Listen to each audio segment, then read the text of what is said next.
ሰላም ጤና ይስጥልን የተከበራችሁና የተወደዳችሁ በዓለም ዙሪያ የምትገኙ ጣና ቴሌቪዥን ቤተሰቦች እንደምን ዋላችሁ? በያላችሁበት አክብሮታዊ ሰላምታችን ይድረሳችሁ እያልን የታህሳስ 5 ቀን 2018 ዓ.ም የጣና ቴሌቪዥን የዕለቱን ዜናዎች ይዘንላችሁ ቀርበናል። እስከ መጨረሻው አብራችሁን በመቆየት መረጃዎቻችንን እንድትከታተሉ በአክብሮት እየጋበዝን የሰዓቱን ዜናዎች ርዕሶቹን አስቀድመን እናስደምጣችኋለን።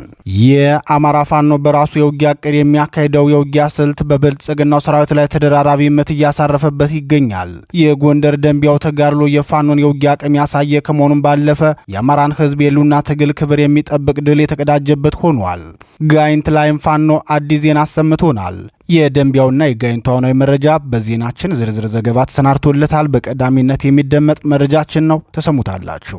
የላስታው ትንቅንቅ የተጋድሎ ሙሉ መረጃ በዜናችን የሚደመጥ የድል መረጃ ነው። ላስታ ላይ በርካታ ኃይሉ የተመታበት ብልጽግና የኪሳራ አውድማ ብሎ የጠራውን የዕለቱን ሽንፈት አስመልክቶ ወታደራዊ ግምገማ ላይ ተቀምጧል። የወታደራዊ ግምገማው መረጃ ምን ይላል? ፋኖ ያቀረበው ዓለም አቀፍ ጥሪ ዛሬም ቀጥሏል። ለዓለም አቀፉ ማህበረሰብ ፋኖ ያቀረበው ጥሪ ምንድን ነው? የሰዓቱ ዜናችን በዝርዝር የተመለከተው መረጃ ነው። ከባህር ዳር በቅርብ ርቀት የተደረገው ውጊያ የፋኖን የድል ጉዞ ያስጠበቀ ሲሆን የወረዳዋን ዋና ከተማ የተቆጣጠረበት ነው።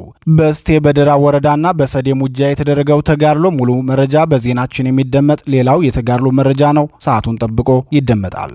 ባለፉት ዓመታት ልዩ ኃይልን በማፍረስ ፋኖና መላ አማራን ትጥቁን አይደለም ቀበቶን እናስወልቀዋለን በሚል እብሪት አማራ ላይ ጦርነት የከፈተው አብይ አህመድ መራሹ ቡድን ያልገመተውና ያልተነተነው አጸፋዊ እርምጃ ተወስዶበት እየፈራረሰ ይገኛል። ይህን የተናገረው የባዲንን ፕሮፓጋንዳ ያከሸፈው የአማራ ፋኖ ብሔራዊ ኃይል ደጃዝማች በላይ ዘለቀ ዕዝ ቃል አቀባይ አርበኛ ዮሐንስ ንጉሱ ነው። ሙሉ መረጃውን በዜናችን እናስደምጣችኋለን። ኦርቶዶክስን መምታት አማራን ማሳደድ ነው። ኦርቶዶክስን ማጥፋት አማራን መድረሻ ቢስ ማድረግ ነው የሚለው የኦህዲድ የኦነግ ዘመቻ ወለጋ ላይ ሃይማኖታዊ አገልጋዮችን እያሳደደ መግደሉን ቀጥሏል። ወለጋ ላይ የተፈጸመውን የካህን ግድያ አስመልክቶ የተሰናዳው መረጃ ሰዓቱ ሲደርስ እናቀርብላችኋለን። ክቡራትና ክቡራን የጣና ቴሌቪዥን አድማጭ ተመልካቾቻችን እነዚህንና ሌሎች ለሰዓቱ የተመረጡ መረጃዎችን አሰባስበን ያሰናዳነው የዕለቱ መረጃችን ከዚህ ሰዓት ጀምሮ ወደ እናንተ መቅረብ ይጀምራሉ። በድጋሚ እስከ መጨረሻው አብራችሁን ቆዩ እያልን በቀጥታ ወደ ዝርዝር ዘገባው እናልፋለን።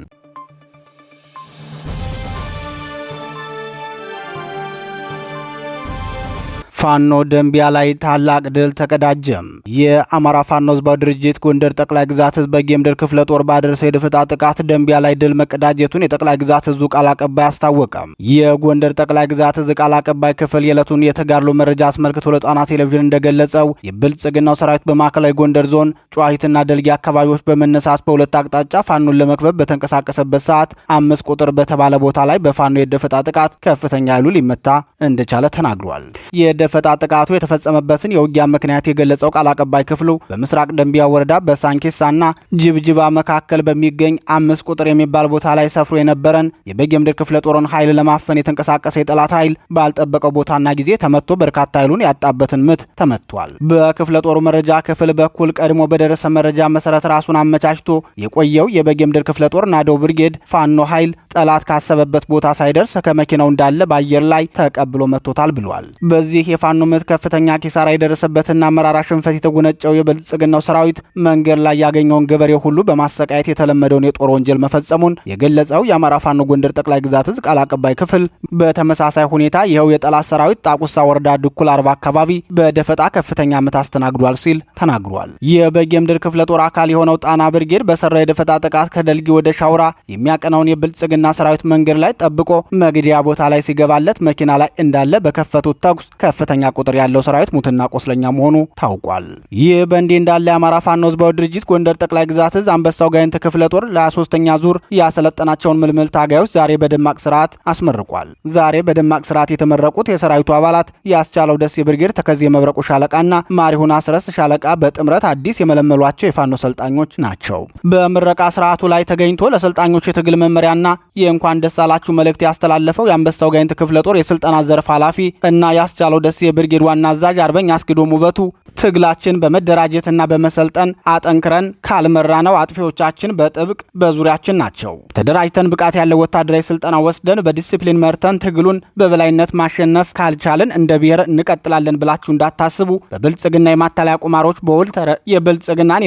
ቁማሮች በውል ተረድተን የሚከተለን ህዝብ አክብረን በአማራዊ ጨዋነት የትግላችን ያለን ግብ እውን ሆኖ እንዲቋጭ ሲል ተናግሯል። 206ኛ ኮር ጤና መምሪያ ኃላፊ አርበኛ ዶክተር አድማሱና የአንበሳው ጋይንት ክፍለ ጦር ፖለቲካ ዘርፍ ኃላፊ አርበኛ አበበ ሽፈራው በበኩላቸው ትናንት በአማራ ፖለቲካ ታሪክ የሆነውንና እየሆነ ያለውን እኛ ብቻ ሳንሆን ዓለም ተደንቆ የሚመለከተውን የጭካኔ ዘር ማጥፋት ጦርነት ለማስወገድ የህዝብ አደራና መውጫ ተስፋ ሳንዘነጋ ጫንቃችን ደንደን አድርገን ለማሸነፍ ስንታገል ሌላ ምርጫ የለንም። ያለን ብቸኛ እድል በብቃት አሸንፈን አዲስ ታሪክ ሰርተን አማራን ወደ ነበረበት ህይወትና ክብሩ መመለስ ብቻ ነው። የእኛና የእናንተ ቀዳሚ ግባችንና የተሰጠን የተልዕኮ አደራም ይህ ነው በማለት መልእክታቸውን አስተላልፈዋል። የአንበሳው ጋይንት ክፍለ ጦር አስቻለው ደሴ ብርጌድ ያሰለጠናቸውን አዳዲስ የፋኖ ታጋዮች ምርቃት አስመልክቶ ተከታታይ ዘገባዎችን ይዘን የምንመለስ መሆኑን ከወዲሁ እየገለጽን ወደ ቀጣዩ ዜናችን እናልፋለን።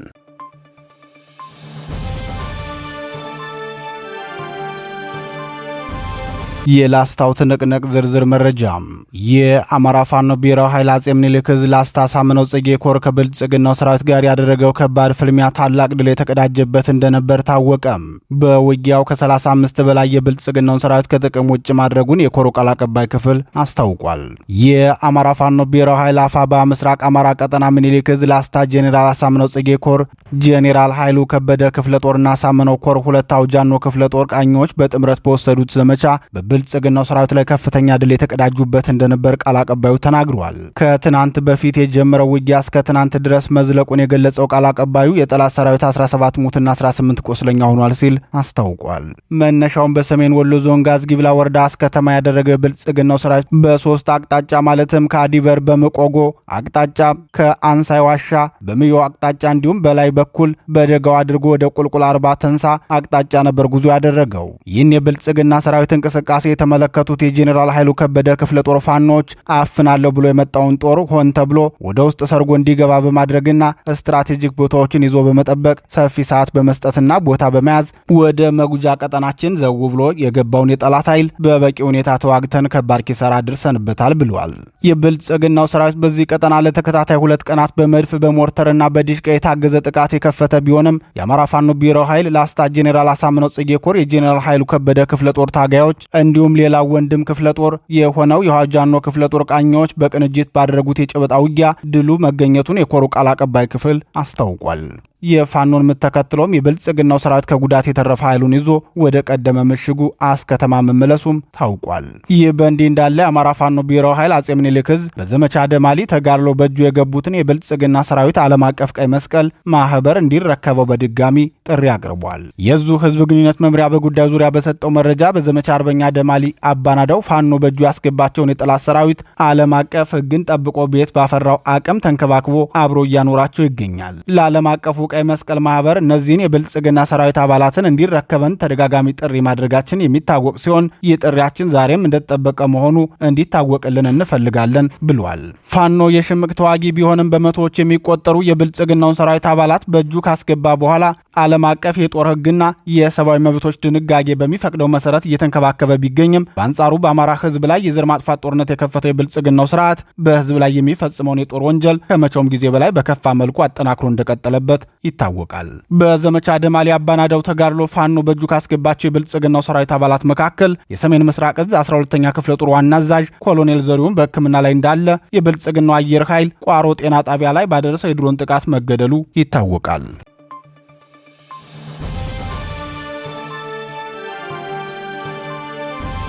ፋኖ የወረዳውን ከተማ ተቆጣጠረ። የአማራ ፋኖ ብሔራዊ ኃይል ደጃዝማች በላይ ዘለቀ ዕዝ ሜጀር ጄኔራል ቫንታባት አንደኛ ኮር መካነ ኢየሱስ ከተማ ድረስ በመግባት በብልጽግናው ሰራዊት ላይ ሰዋዊና ቁሳዊ ኪሳራ ማድረሱ ታውቋል። በኮሩ የጉና ክፍለ ጦር እስቴ ደንሳ ብርጌድ በሌሊት ወደ እስቴ ወረዳ ዋና ከተማ መካነ ኢየሱስ ከተማ የገባ ሲሆን የብልጽግናውን ሰራዊት ምሽጎችን በማስለቀቅ የወረዳውን ከተማ ተቆጣጥሮ ማደሩን የአካባቢው ነዋሪዎች ተናግረዋል። የተጋድሎ መረጃ ለጣና ቴሌቪዥን የገለጹት የአካባቢው ነዋሪዎች እንደገለጹት የብልጽግናው ሰራዊት ከመካነ ኢየሱስ በቅርብ ርቀት ሰርቶት የነበረውን የኮንክሪት ምሽግ ለቆ በመውጣት ማቢ ተራራ ላይ መስፈሩን ተናግረዋል። በከተማው በደቡብ አቅጣጫ ደንጎለት ላይ የተሰራውን የኮንክሪት ምሽግ የተቆጣጠረው የአማራ ፋኖ ብሔራዊ ኃይል ደጃዝማች በላይ ዘለቀ ዕዝ ሜጀር ጄኔራል ቫንታባተ ኮር ይህ ዜና እስከተጠናቀረበት ሰዓት እኩለ ቀን ድረስ መካነ ኢየሱስ ከተማ ካሉት 3 ቀበሌዎች አንዱን ቀበሌ መቆጣጠሩንና በብልጽግናው ሰራዊት ላይም ከፍተኛ ምት እያደረሰበት ቆይቷል። ፋኖ መካነ ኢየሱስ ከተማን መቆጣጠሩን ተከትሎ ከፍተኛ ድንጋጤ ውስጥ የገባው የብልጽግናው ስርዓት ከደብረ ታቦር ከተማ በርካታ ኃይል ጭኖ ወደ ቀጠናው ሲጓጓዝ መዋሉን የአካባቢው ነዋሪዎች ተናግረዋል። አንድ ዙ 23 2 ሞርተርና በቁጥር ያልታወቁ ዲሽቃዎችን ጨምሮ ከደብረ ታቦር የወጣው የብልጽግናው ሰራዊት መካነ ኢየሱስ ከተማ ላይ የተከበበ ኃይሉን ለማውጣት በሚገሰግስበት ሰዓት መንገድ ላይ በተፈጸመበት የደፈጣ ጥቃት ባለበት እንዲቆም መደረጉን ምንጮቻችን ጨምረው ገልጸዋል። የዚሁ የሜጀር ጄኔራል ቫንታባት አንደኛ ኮር አካል የሆነው ጣና ገላውዲዮስ ክፍለ ጦር በበኩሉ የደራ ወረዳ ከተማ የሆነችዋን አንበሳሜ ከተማ በመግባት በብልጽግናው ሰራዊት ላይ ወታደራዊና ቁሳዊ ኪሳራ ማድረስ ችሏል። ረፋዱ ላይ ወደ አንበሳሜ ከተማ የገባው ፋኖ በአንበሳሜ ከተማ ለሰዓታት የዘለቀ ውጊያ ያደረገ ሲሆን በውጊያው በርካታ የብልጽግናው ሰራዊት ላይ እርምጃ መወሰዱ ታውቋል። በሌላ ዜና የአማራ ፋኖ ህዝባዊ ድርጅት ጎንደር ጠቅላይ ግዛት እዝ 206ኛ ከፍ ያለው ደሴ ኮር ሰዴ ሙጃ ላይ የተሳካ የደፈጣ ጥቃት በማድረስ በርካታ የብልጽግናውን ሰራዊት ሞትና ቆስለኛ አድርጎታል። የ206ኛ ኮር ገብርዬ ክፍለ ጦር አካል የሆነው ግንቦት 6 ሰማዕታት ብርጌድ ከሰዴ ሙጃ ከተማ ተነስቶ በእንቅስቃሴ ላይ የነበረውን የብልጽግናው ሰራዊት ከከተማዋ በ10 ኪሎ ሜትር ርቀት ላይ ልዩ ስሙ ማህበራት የተባለ ቦታ የተሳካ የደፈጣ ጥቃት በመፈጸም ድል ተቀዳጅቷል። የዕለቱን ተጋድሎ ለጣና ቴሌቪዥን የገለጸው የአፋር ጎንደር ጠቅላይ ግዛት እዝ 206ኛ ከፍ ያለው ደሴ ኮር ህዝብ ግንኙነት አርበኛ ጋሻው ግዛቴ በዚህ የደፈጣ ጥቃት ከ5 በላይ የጠላት ኃይል ወዲያውኑ እርምጃ የተወሰደባቸው ሲሆን በርካታ ሰራዊቱ ደግሞ ቀላልና ከባድ ቆስለኛ ሆነዋል ብሏል።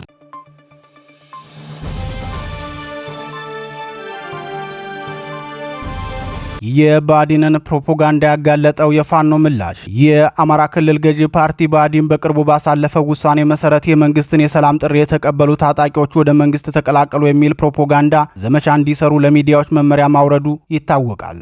በዚህ የባዲን መመሪያ መሰረትን በትናንትናው ዕለት 170 የፋኖ ታጣቂዎች 164 የቡድንና የነፍስ ወከፍ መሳሪያ ይዘው ወደ መንግስት ገቡ ሲል ያሰራጨው ዘገባ ፍጹም ውሸት መሆኑን ፋኖ አስታወቀም። የአማራ ፋኖ ብሔራዊ ኃይል ደጃዝማች በላይ ዘለቀ ዋና ቃል አቀባይ አርበኛ ዮሐንስ ንጉሱ በጉዳዩ ዙሪያ በሰጠው ማብራሪያ ሲጀመር ሀጎስ የሚባል የፋኖ መሪ በጎንደር አይታወቅም በማለት የባዲንን ፕሮፓጋንዳ ማጋለጡን ይጀምራል። አርበኛ ዮሐንስ ሲቀጥልም ባለፉት ዓመታት ልዩ ኃይልን በማፍረስ ፋኖና መላ አማራን ትጥቁን አይደለም ቀበቶውን እናስወልቃለን በሚል እብሪት አማራ ላይ ጦርነት የከፈተው አብይ አህመድ መራሹ ቡድን ያልገመተውና ያልተነተነው አጸፋዊ እርምጃ ተወስዶበት እየፈራረሰ ይገኛል ብሏል።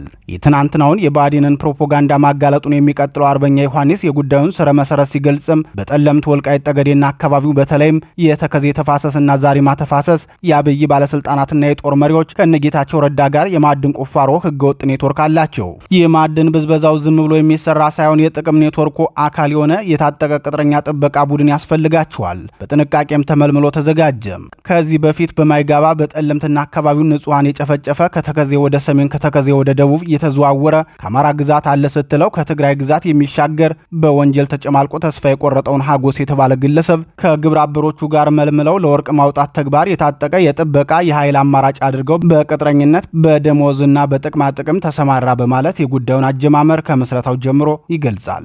በአካባቢው የሚደረገው መንግስታዊ የማዕድን ዝርፊያ ከውስብስብነቱ አንጻር ወደፊት በዝርዝር እንደሚመለስበት የሚናገረው አርበኛ ዮሐንስ ንጉሱ ይህ ቡድን ከዚህ ቀደም በፈጸመው ወንጀል በፋኖ ሲታደን ትግራይ ክልል ሽሬ መሽጎ መቆየቱ የሚታወቅ ሲሆን በሁዲድ ጄኔራሎች የዝርፊያ ኔትወርክ ከለላ የተሰጠው ከወርቅ ማዕድን በዝርፊያና በቅጥረኝነት ተሰማርቶ ቆይቷል። ጦርነትን በድል የመቋጨት ስንፈተ አቅም ያጣው አብይና ቡድኑ በቅርቡ በሐሰተኛ የሚዲያ ጫጫታ ብዥታ ለመፍጠር በማለም የወርቅ ዝርፊያ ተባባሪ የሆነውን ቡድን የፋኖ መዋቅር አካል የነበረ በማስመሰል ፕሮፓጋንዳ ለመስራት ተጋግጠዋል። በየትኛውም ድርጅት በየትኛውም ክፍለ ጦር በየትኛውም ብርጌድ ተጠርንፈው እንዳልነበረ ያልተረጋገጠ መሆኑን መገንዘቡ ነገሩ የተለመደ የሴራ ቅጥፈት መሆኑን የሚያጋልጥ ሲሆን ባለፉት ዓመታት በፋኖ ትግል አሰላለፍ ምንም አበርክቶ እንዳልነበራቸው ትጥቃቸውና ጠቅላላ ቁመናቸው ልብ ብሎ ለተመለከተ አስቂኝና አሰቃቂ የከሸፈ ትወና ነበር። ጠላት በዚህ ዘመቻ ስለማያበቃ ወደፊትም ተመሳሳይ የሐሰት መረጃዎችን በማሰራጨት ፕሮፓጋንዳ ሊሰራ ስለሚችል ተመሳስለው ከሚሰራጩ የጠላት መረጃዎች ራሳችንን እንጠብቅ በማለት ለታጋዩና ለአማራ ሕዝብ ጥሪ አቅርበዋል። ሀጎስ ምረት የሚባል በፋኖ የሚፈለግ ወንጀለኛ እንጂ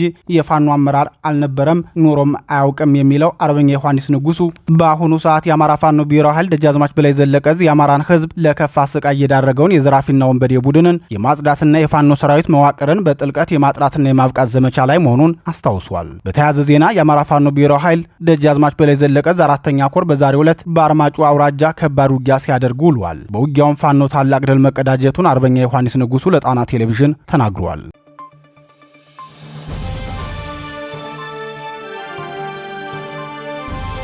ካህኑ በኦነግ ተገደሉ። በኢትዮጵያ ኦርቶዶክስ ተዋሕዶ ቤተክርስቲያን የሆሮ ጉዱሩ ወለጋ ሀገረ ስብከት ዋና ስራ አስኪያጅ በኦነግ ታጣቂዎች መገደላቸውን የኢትዮጵያ ኦርቶዶክስ ተዋሕዶ ሚዲያ ማዕከል አስታወቀም። በኢትዮጵያ ኦርቶዶክስ ተዋሕዶ ቤተክርስቲያን የሆሮ ጉዱሩ ወለጋ ዞን ሀገረ ስብከት ዋና ስራ አስኪያጅ መላከ ኤዶም ቀሲስ ዱጉማና ሌሎች ሀገረ ስብከቱ ሰራተኞችና ወጣት የማህበራት አባላት የህዳር ጽዮን ማርያም ንግስ በዓልን ለማክበር በሀገረ ስብከቱ ስር በምትገኘው ከሻምቡ ከተማ በቅርብ ርቀት ወደ ሀሮቱ ማርያም በመሄድ በዓሉን አክብረው ሲመለሱ በኦነግ ሸኔ ኃይል ታግተው እንደነበር የገለጸው ሚዲያው እገታው የተፈጸመባቸው ህዳር 21 ቀን 2018 ዓ.ም አመሻሽ ሲሆን የንግስ በዓሉን አክብረው የዞኑ መቀመጫ ወደ ሆነችው ሻምቡ ከተማ ሲመለሱ ነው ብሏል። ከታገቱት መካከል የወጣት ማህበራት አባላቱና ሌሎች የወረዳው ቤተ ክህነት ሰራተኞች ሲለቀቁ የሀገረ ስብከቱ ዋና ስራ አስኪያጅ መላከ ኤዶም ቀሲስ ዱጉማና ሌሎች የሀገረ ስብከቱ አመራር የሆኑ ቀሲስ ደሳለኝ ነሞምሳ ግን ተገድሎ አስከሬናቸው ለቤተሰቦቻቸው እንደተላከላቸው ታውቋል። በኦሮሚያ ክልል በተለይም በወለጋ ጠቅላይ ግዛት የብሔርና የሃይማኖት ማንነትን መሰረት ያደረገ ጥቃት በተደጋጋሚ እየተፈጸመ ሲሆን በተለይም በዚህ የመኸር ወቅት ላይ የአማራ ተወላጆችን ማሳደድና ማፈናቀሉ ተጠናክሮ መቀጠሉን በተከታታይ መዘገባችን ይታወሳል። የቤተ ክርስቲያን አገልጋዮችንና ምዕመናንን ለይቶ ማጥቃት ኦህዴድ ብልጽግና እና የኦነግ ኃይሎች በቅንጅት እየተናበቡ የሚፈጽሙት መሆኑን የሚናገሩት ምንጮቻችን የጥቃቱ ዋና ዓላማም ቤተ ክርስቲያኗን ከአማራው ሕዝብ ጋር በማስተሳሰር ኦርቶዶክስን ስንመታ አማራን መታ ነው፣ ኦርቶዶክስን ስናሳድድ አማራን መዳረሻ ሳጣ ነው በሚል እምነት እንደሚፈጽሙት የጣና ቴሌቪዥን ምንጮች ተናግረዋል። ባለፉት 2 ወራት ብቻ በኦሮሚያ ክልል ከ10 በላይ የቤተ ክርስቲያን አገልጋዮችና ወደ 100 የሚጠጉ ምዕመናን በዚህ የፖለቲካ ሐሳብ ምክንያት እንደተገደሉ ታውቋል።